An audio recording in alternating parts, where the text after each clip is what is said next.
آج ایک بندہ چوری کرتا ہے، ڈاکے مارتا ہے، ظلم کرتا ہے، جور و تعدی کے بازار کو گرم رکھتا ہے، اپنی طاقت کے بل بوتے پر، اقتدار کے بل بوتے پر، اپنی اثر و رسوخ کے بل بوتے پر، اپنے منصب کے بل بوتے پر وہ کمزور کو دبا لیتا ہے، غریب کی گردن مروڑ دیتا ہے، غریب اس کے سامنے بات نہیں کر سکتا، اور ساری زندگی وہ ڈاکو، وہ چور، وہ بدماش، وہ گنڈا، وہ اشتہاری دناتا رہتا ہے، اور اس کو نہ کوئی عدالت پکڑتی ہے اور نہ قانون اس کی گرفت کر سکتا ہے، اور نہ بستی میں، محلے میں، گلی میں اس کے سامنے کوئی آواز اٹھا سکتا ہے، اور کمزور ساری زندگی پسا رہتا ہے، اور مرنے کے بعد اس لیے وہ عدالت رکھی گئی۔ اللہ تعالیٰ نے قرآن مجید میں ارشاد فرمایا قیامت کے دن کیا ماننے والے اور انکار کرنے والے دونوں، کیا ہم ان کے ساتھ ایک جیسا سلوک کریں گے؟ ما لکم کیف تحکمون، یہ تم کہاں سے فیصلہ لائے ہو، یہ بات تم نے کہاں سے گھڑ لی ہے؟ مرور زمانہ کے ساتھ جو مسلسل مشق ہوتی ہے تمہاری اس دنیا کے اندر، اس سے تم سمجھتے ہو کہ ایسا ہوگا، لیکن ایسا ہوگا نہیں۔ وہ ایک الگ نظام ہے، اور اس نظام میں آپ کو ایک ایک چیز اللہ کے حضور لے کے پیش ہونا ہوگا۔ تو کہا واتقوا یوماً، اس دن سے ڈرو، لا تجزی نفس عن نفس شیئا، کوئی جان کسی جان کی جزا نہیں بنے گی، کوئی جان کسی جان کا بدلہ نہیں بنے گی کہ اس جگہ مجھے رکھ لو۔ کوئی بننا بھی نہیں چاہے گا، اگر کوئی بنانا بھی چاہے تو کوئی بننا ہی نہیں چاہے گا۔ یوم یفر المرء من اخیہ وامہ وابیہ،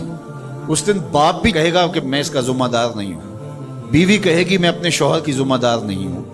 بیٹا کہے گا میں اپنی ماں کا ذمہ دار نہیں ہوں، ماں کہے گی میں اپنی بیٹی کی ذمہ دار ہوں، اور وہ ایک دوسرے سے جان چھڑا رہے ہوں گے۔ جب ماں بھی جان چھڑا رہی ہوگی، بتائیے وہ دن پھر کس طرح نفسی نفسی کا ہوگا۔ آج کی تاریخ میں سارے لوگ میدان چھوڑ کے بھاگ جائیں، لیکن ماں جو ہے وہ جلتی ہوئی آگ میں بھی کود جاتی ہے اپنی اولاد کے لیے،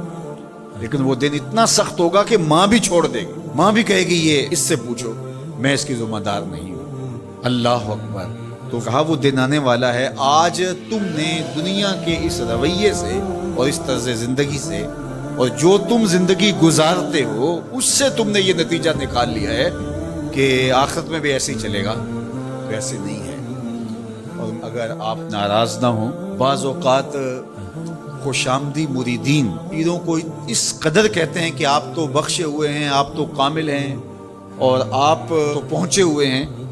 اور وہ سن سن کے بچپن سے جب آنکھ کھولتا ہے وہ شہزادہ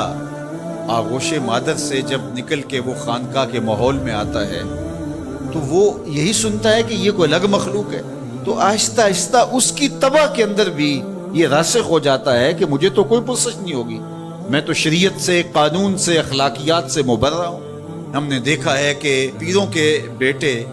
بالکل نوخیز بچے بوڑھے سفید داڑھیوں والوں کی تذلیل کر رہے ہوتے ہیں اور ان کو غلاموں کی طرح سمجھ رہے ہوتے ہیں، ان کا خیال ہے کہ ہم ان کے اوپر جو ہے وہ کوئی حاکم بن کے آئیں۔ یہی سیاستدانوں کا حال ہے، یہی باقی طبقات کا حال ہے۔ تو وہ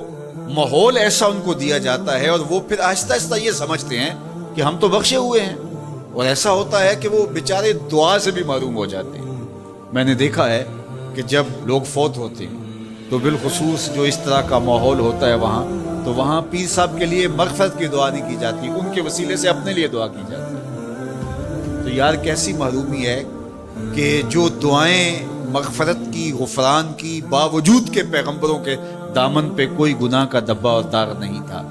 لیکن اللہ سے وہ استغفار بھی طلب کرتے رہے اور اپنے لیے غفران و رحمت کی دعائیں بھی مانگتے رہے۔ اصحاب پیغمبر، اولاد رسول سب یہ کچھ کرتے رہے، لیکن آج جو ہے وہ مجھے اچھی طرح یاد ہے کہ ایک دفعہ ہم کہیں فاتحہ پڑھنے گئے، بہت پرانی بات بھی نہیں ہے، کوئی 10 سال پرانی بات ہوگی، تو وہ جو صاحب فوت ہوئے تھے تو میں نے غفران و مغفرت کا کوئی لفظ کیا تو میری طرف بڑی تیکھی نظروں سے لوگ لکھنے لگے،